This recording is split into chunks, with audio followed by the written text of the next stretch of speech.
wabarakatuh. Alhamdulillah, assalatu wassalamu ala rasulillah wa ala alihi wa sahbihi wa man walah. Asyhadu an la ilaha illallah wahdahu la syarikalah wa asyhadu anna muhammadan abduhu wa rasuluhu la nabiyya ba'dah, amma ba'd. Fa asdaqal hadits kitabullah wa khairal hadi hadi Muhammadin sallallahu alaihi wa ala alihi wasallam.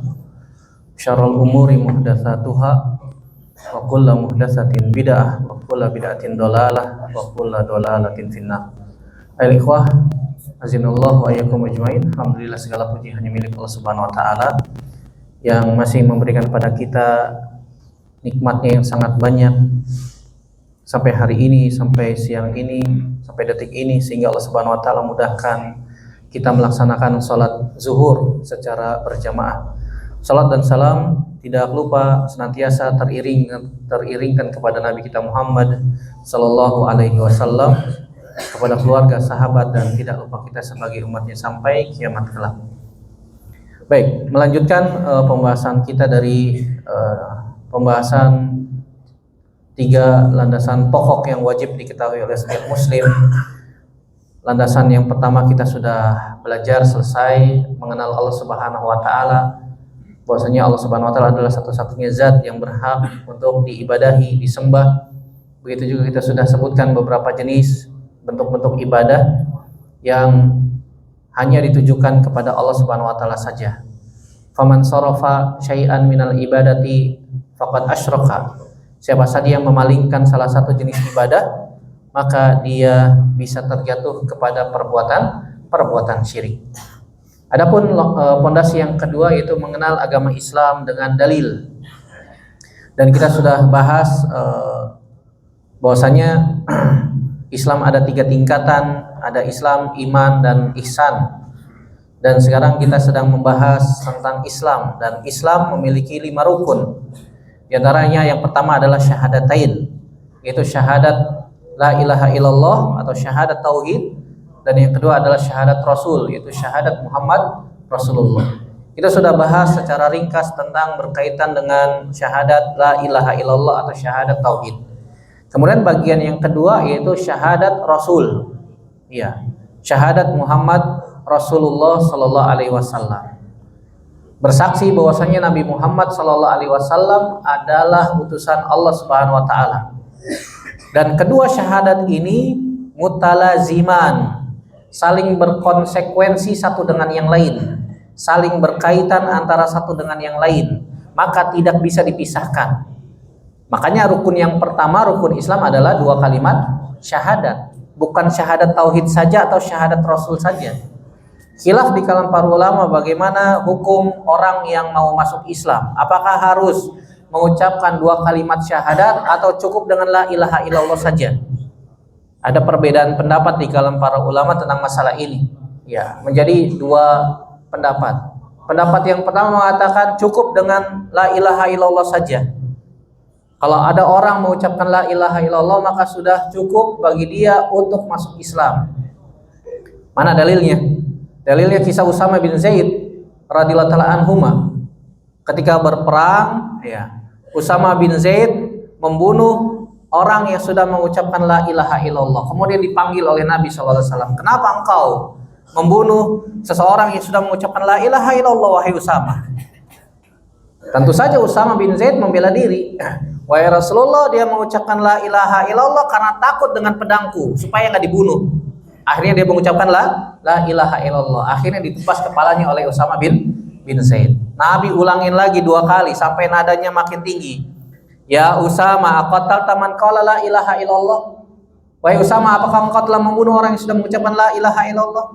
Ya, Usama pun membela diri lagi. Wahai Rasulullah, dia mengucapkan la ilaha illallah karena takut dari pedangku. Nabi angkat lagi semakin tinggi nadanya.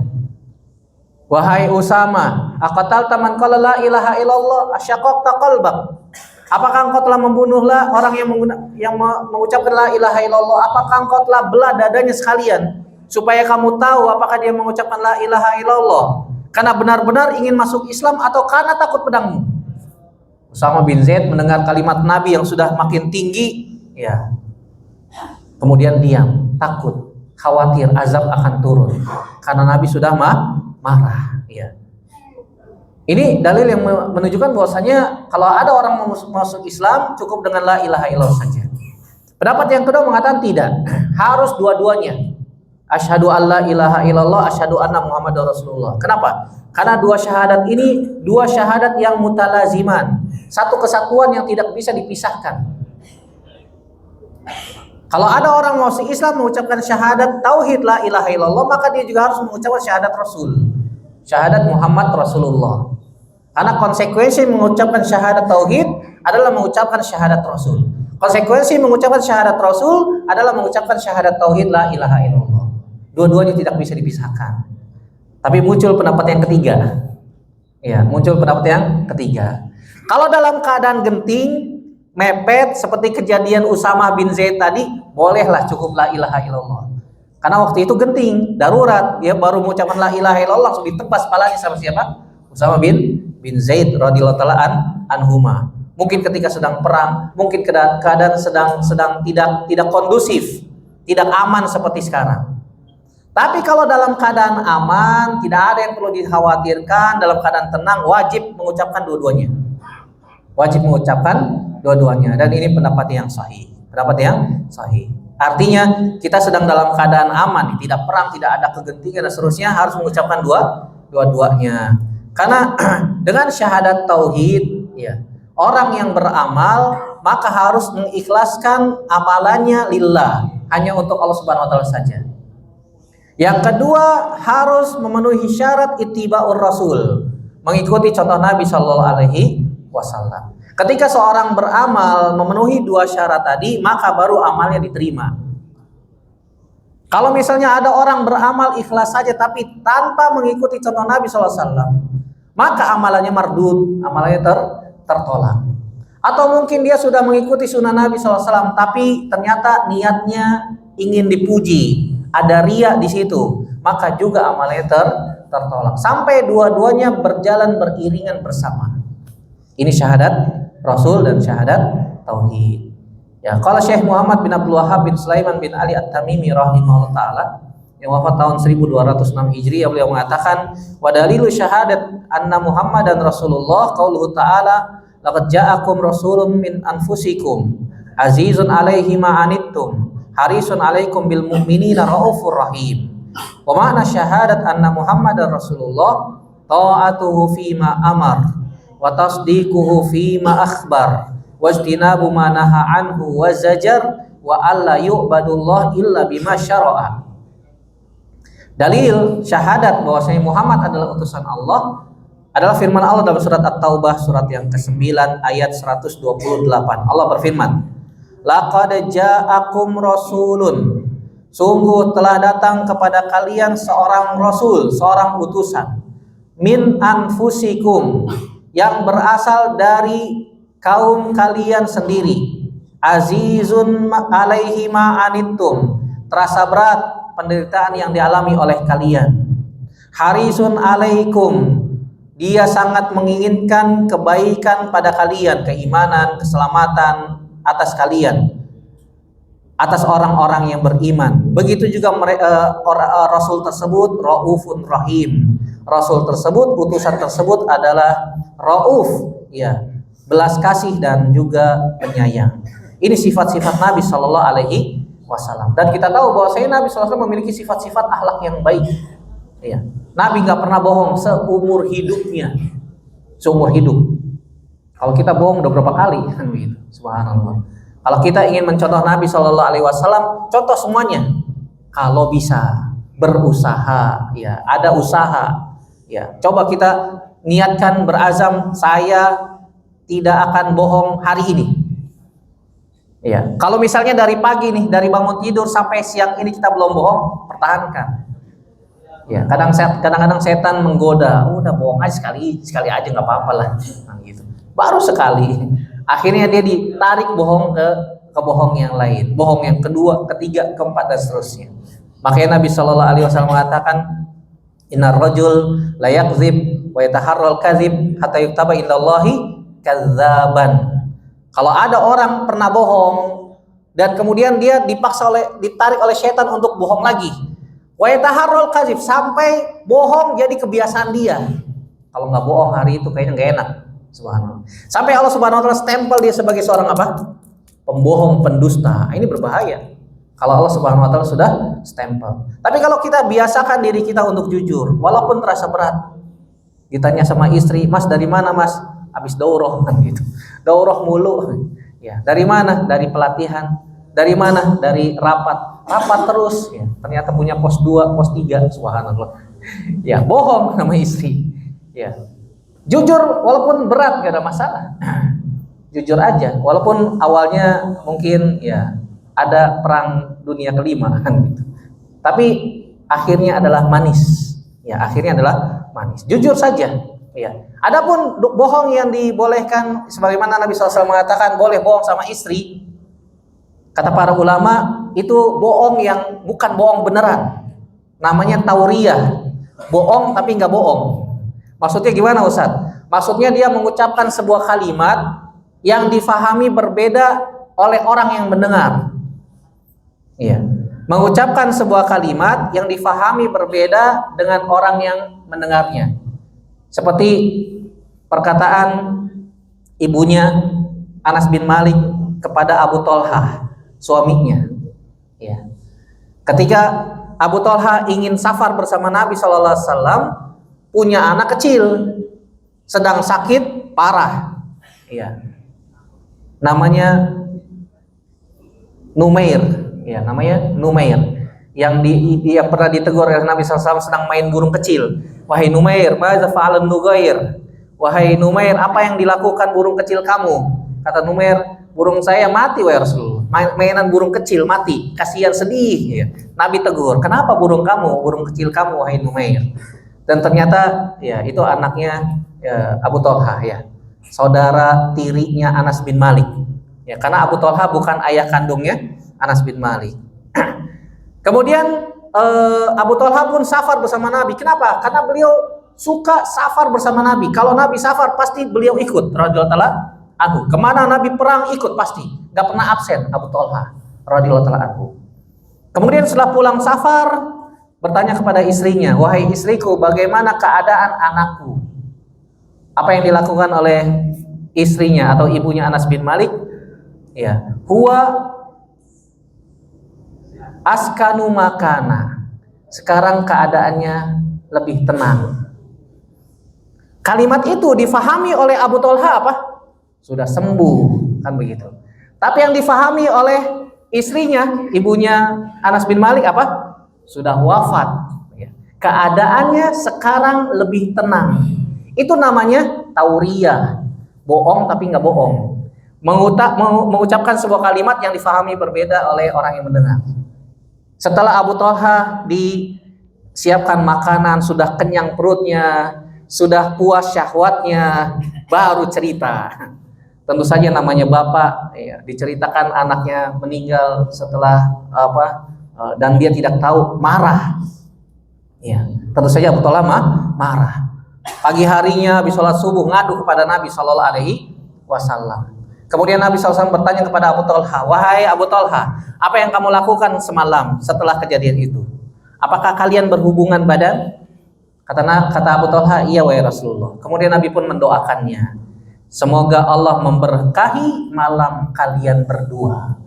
Ternyata dari hubungan badan tersebut lahirlah seorang anak laki-laki dan didoakan oleh Nabi SAW. Kemudian anak laki-laki itu punya anak laki-laki 10 dan semuanya penghafal Quran dengan sebab doanya Nabi SAW. Intinya ya jangan bohong lah. Intinya jangan bohong. Ya, kalau bisa jangan bohong. Kalaupun harus bohong ya bisa, kalau bisa tauriyah aja. Bohong tapi tidak bohong. Seperti tadi ya, istrinya Abu Thalhah. Jadi Nabi SAW memiliki akhlak-akhlak yang mulia dan ini diketahui oleh umatnya. Bahkan dipersaksikan oleh Allah Subhanahu wa taala langsung di dalam Al-Qur'an. Wa innaka la'ala khuluqin azim. Sungguhnya pada dirimu wahai Muhammad terdapat akhlak yang mulia. Kemudian kata mu'allif rahimahullahu taala, Makna syahadat Muhammad Rasulullah konsekuensinya ada 4 di sini. Yang pertama, ta'atuhu fima amar, mentaati seluruh perintahnya. Tasdiquhu fima akhbar, membenarkan seluruh kabar yang datang dari Nabi sallallahu alaihi wasallam. Wajtinabu ma naha anhu wa zajar, menjauhi seluruh apa yang dilarang oleh Nabi sallallahu alaihi wasallam. Wa alla yu'badullah illa bimasyara, dan beribadah hanya berdasarkan yang disyariatkan oleh Nabi sallallahu alaihi wasallam. 4 konsekuensi kalau kita mengucapkan syahadat Muhammadur Rasulullah. Dan sebagian ulama mengatakan tambah 1 jadi 5. Ya, yang 5 itu adalah beriman dengan Nabi sallallahu alaihi wasallam. Bahwasanya Nabi sallallahu alaihi wasallam adalah benar-benar utusan Allah Subhanahu wa taala. Bukan ngarang-ngarang. Ya, Nabi sallallahu alaihi wasallam benar-benar utusan Allah Subhanahu wa taala, min indillah, yang diutus oleh Allah Subhanahu wa taala. Yang kedua, mentaati perintahnya. Yang ketiga, membenarkan kabar darinya. Yang keempat, menjauhi larangannya. Dan yang kelima, beribadah sesuai dengan syariatnya. Ya. Adapun yang pertama, beriman dengan Nabi sallallahu alaihi wasallam, Allah berfirman, "Litu'minu billahi wa rasulihi wa tu'azziruhu wa tuwaqqiruhu wa tusabbihuhu bukratan wa asila," dalam surat Al-Fath ayat 9. Allah berfirman agar mereka diperintahkan untuk beriman kepada Allah dan Rasul-Nya. Konsekuensi kita beriman kepada Allah Subhanahu wa taala harus juga beriman dengan Rasul. Lihat ayat ini, Allah menggunakan huruf waw. Litu'minu billahi wa rasulihi. Apa fungsinya huruf waw itu? Dalam bahasa Arab fungsinya huruf waw itu untuk menunjukkan kesetaraan. Kesetaraan dalam artian bukan berarti posisinya Nabi dengan Allah Subhanahu wa taala sama dalam hal rububiyah, enggak. Nabi SAW tidak punya hak sama sekali dalam masalah rububiyah. Nabi nggak bisa menciptakan, nggak bisa. Nabi nggak bisa memberikan rezeki, nggak bisa. Nabi SAW tidak bisa mengatur alam semesta, nggak bisa. Nabi tidak mengetahui hal-hal yang gaib, nggak bisa, nggak tahu. Tapi dalam hal beriman kepadanya, siapa saja yang mengaku beriman kepada Allah Subhanahu wa taala, maka dia wajib beriman kepada Nabi sallallahu alaihi wasallam.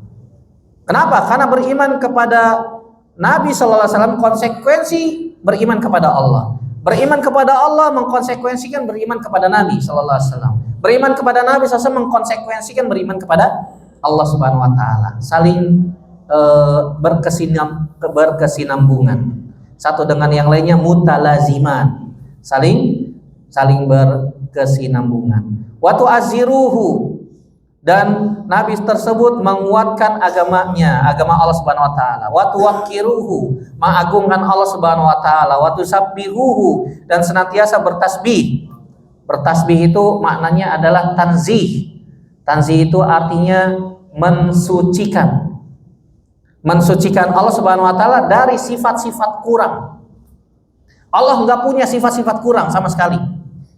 Makanya Allah Subhanahu wa taala mengatakan la ta'khuzuhu sinatun wala naum. Allah itu enggak ngantuk, Allah itu enggak tidur. Berarti ngantuk dan tidur bagi Allah termasuk sifat kurang. Iya. Allah tidak ngantuk, Allah tidak tidur. Berarti sifat sempurna Allah tidak ngantuk, tidak tidur. Beda sama manusia. Manusia itu ngantuk, manusia itu tidur.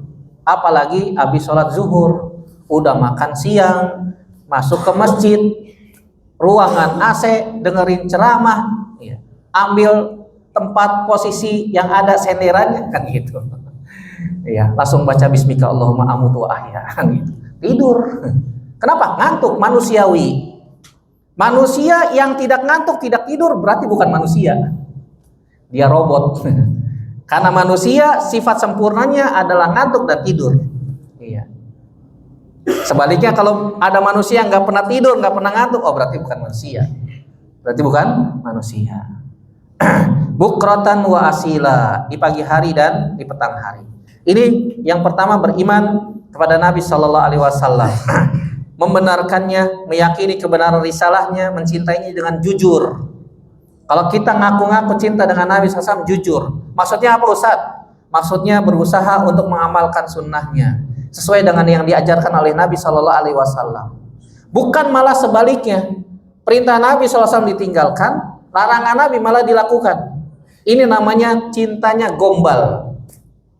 cintanya dusta, cintanya tidak benar, cintanya tidak jujur. Cuma casingnya doang kelihatan bagus, tapi ternyata di dalam hatinya ya sangat membenci orang-orang yang menjalankan sunnah Nabi SAW. Hati-hati, jangan tertipu dengan casing. Menguatkan agama Allah Subhanahu Wa Taala, menolong agama Allah dengan apa? Mengamalkan risalah, mengamalkan amalan yang diajarkan oleh Nabi SAW dan meninggalkan apa yang dilarang, dan mengagungkan Allah Subhanahu Wa Taala. Ini beriman kepada Nabi SAW. Yang kedua, konsekuensi kita mengucapkan syahadat Muhammad Rasulullah adalah mentaati perintahnya. Karena taat kepada Nabi SAW merupakan konsekuensi taat kepada Allah. Kata Allah Subhanahu Wa Taala, wa atiiullah wa atiiur rasul. Sekali lagi ini Allah menggunakan huruf waw, ya, sebagai bentuk ya, kesetaraan dalam melaksanakan ketaatan kepada Allah dan Rasulnya. Begitu juga Allah mengatakan, wa may yuti'ir rasula faqad ata Allah. Siapa saya yang taat kepada Rasul, maka hakikatnya dia taat kepada Allah. Sebaliknya mafhum mukhalafahnya, kalau ada orang nggak taat sama Rasul, berarti hakikatnya dia tidak taat sama Allah Subhanahu Wa Taala. Dan ayat-ayat Al-Quran yang berkaitan dengan masalah itu banyak. Adapun dari hadis Nabi SAW, diantaranya Nabi SAW mengatakan, kullu ummati yadkhulunal jannata illa man aba. Qalu wa man ya'ba? Qala man ata'ani dakhalal jannah wa man asani faqad aba. Dalam hadis Abu Hurairah yang diriwayatkan oleh Imam Bukhari, Nabi mengatakan sallallahu alaihi wasallam, setiap umatku itu pasti masuk surga. Setiap umat Islam pasti masuk surga, kecuali yang nggak mau masuk surga. Para sahabat bingung, wahai Rasulullah, emang ada orang yang nggak mau masuk surga? Kata Nabi SAW, siapa saja yang taat kepadaku maka dia akan masuk surga, dan siapa saja yang bermaksiat kepadaku maka dia akan masuk neraka. Iya. Berarti kalau kita mau masuk surga, berusaha untuk mentaati Nabi SAW semampu kita. Makanya Nabi SAW mengatakan, idza amartukum bihi fa'tu minhu mastata'tum. Dan dalam hadis Abu Hurairah yang lain dari Imam Bukhari juga, man ata'ani, kata Nabi SAW, man ata'ani faqad ata Allah, wa man ya'sini faqad asallah. Siapa yang taat kepadaku maka dia hakikatnya taat kepada Allah. Dan siapa saja bermaksiat kepadaku maka dia bermaksiat kepada Allah Subhanahu wa Ta'ala. Jadi konsekuensi kita mengucapkan syahadat Rasul adalah taat kepada Nabi Sallallahu Alaihi Wasallam semampu kita. Yang ketiga, konsekuensi kita mengucapkan syahadat Rasul adalah membenarkan kabar yang datang dari Nabi Sallallahu Alaihi Wasallam. Bisa itu berupa kabar lampau tentang masa lalu, tentang kejadian penciptaan langit dan bumi, diceritakan oleh Nabi Sallallahu Alaihi Wasallam. Iya. Berdasarkan dari wahyu Allah Subhanahu Wa Taala dalam Al-Quran. Bahkan Al-Imam Ibnu Katsir menjelaskan secara rinci kapan Allah Subhanahu Wa Taala menciptakan langit, kapan Allah Subhanahu Wa Taala menciptakan bumi, hari Senin Allah ciptakan apa, hari Selasa apa, hari Rabu apa, detail. Iya. Ditafsirkan oleh Al-Imam Ibnu Katsir dalam tafsirnya. Begitu juga tentang kisah-kisah para nabi dan rasul zaman dulu, dari Nabi Adam, ya, diceritain oleh Nabi Sallallahu Alaihi Wasallam. Bahkan tentang kisah-kisah Bani Israel, sampai orang Yahudi pernah bertanya kepada Nabi SAW, wahai Muhammad, kalau kamu benar seorang Rasul, coba ceritakan tentang kisah Ashabul Kahfi. Akhirnya Nabi SAW ceritakan Ashabul Kahfi detail, sampai orang Yahudi itu bengong. Ternyata benar, seperti yang termaktub di dalam Taurat, persis sama.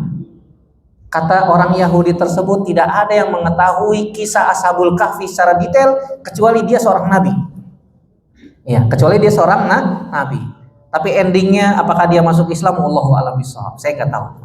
Saya tidak tahu. Nabi SAW menceritakan dulu ada seorang Bani Israel yang telah membunuh 99 nyawa. Kemudian dia mendatangi seorang yang dikatakan ahli ibadah. Kemudian dia ingin bertaubat, bertanya, apakah saya kalau bertaubat saya akan diterima taubatnya?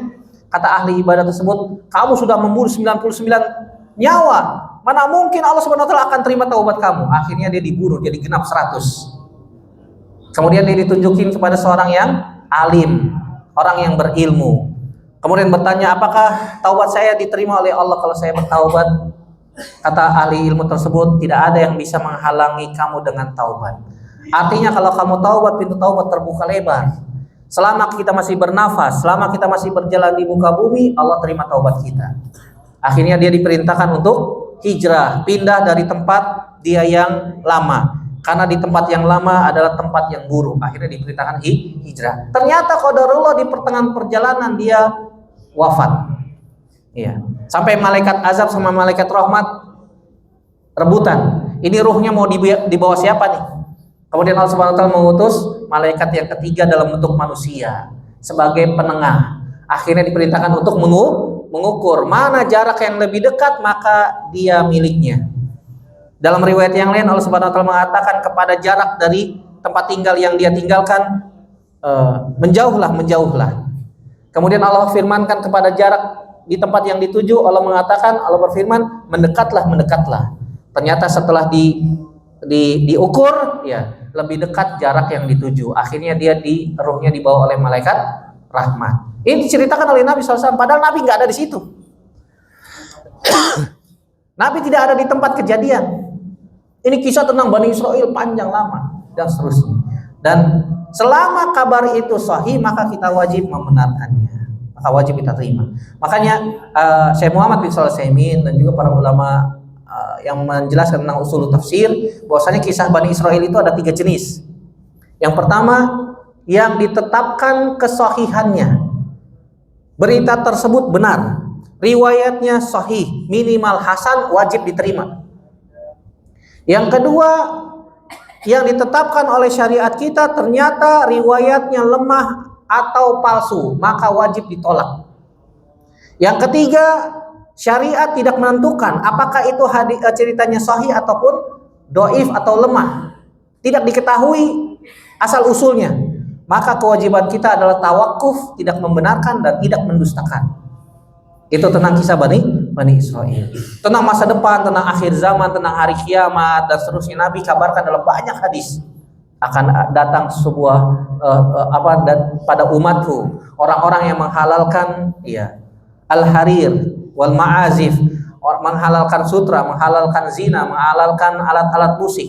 Dan ternyata zaman sekarang ada. Berarti kalau misalnya Nabi mengatakan akan datang pada suatu zaman pada umatku yang akan menghalalkan ini dan itu, berarti asalnya hukumnya apa? Hukumnya haram, kan begitu. Dan ternyata zaman sekarang sudah mulai muncul orang-orang yang menghalalkan yang haram. Begitu juga kita wajib mengimani bahwa Nabi SAW adalah orang yang jujur dan dibenarkan, sebagaimana hadis Abdullah bin Mas'ud, wa huwa shadiqul masduq. Nabi adalah jujur orangnya dan dibenarkan, dan beliau adalah orang yang amanah, makanya disebutnya al-amin. Begitu juga setiap kabar yang datang dari Nabi adalah hakun, benar, tidak ada kedustaan di dalamnya. Ini yang ketiga. Yang keempat, ya kita lari agak cepat, sudah habis waktunya ya.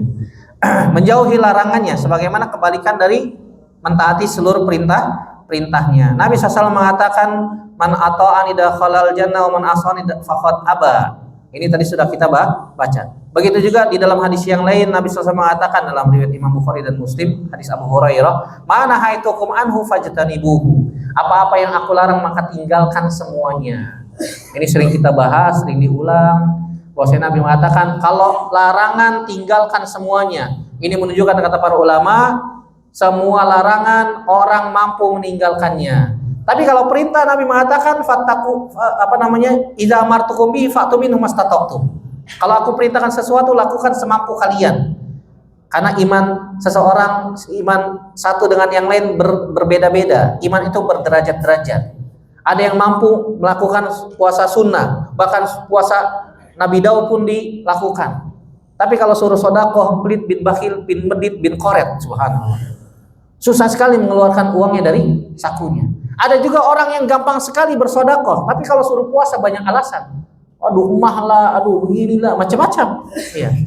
Ada yang rajin baca Quran, tapi kalau suruh sholat malam, ya malas. Ada yang rajin sholat malam, tapi kalau suruh baca Al-Quran, malas. Wahalum majaro dan begitu seterusnya. Karena iman berderajat. Makanya Nabi mengatakan, "Idza amartukum bi fa'tu min mastata'tum." Kalau aku perintahkan sesuatu maka lakukan semampu kalian. Tapi kalau meninggalkan larangan, kata Nabi, fajtanibuhu, tinggalin semuanya. Nabi paling paham tentang keadaan umatnya. Dan yang terakhir, beribadah sesuai dengan syariat Nabi SAW. Tidak boleh kita membuat amalan yang baru, yang tidak pernah dicontohkan oleh Nabi SAW. Karena amalan-amalan yang dicontohkan oleh Nabi SAW sudah lengkap semuanya. Sudah lengkap paripurna.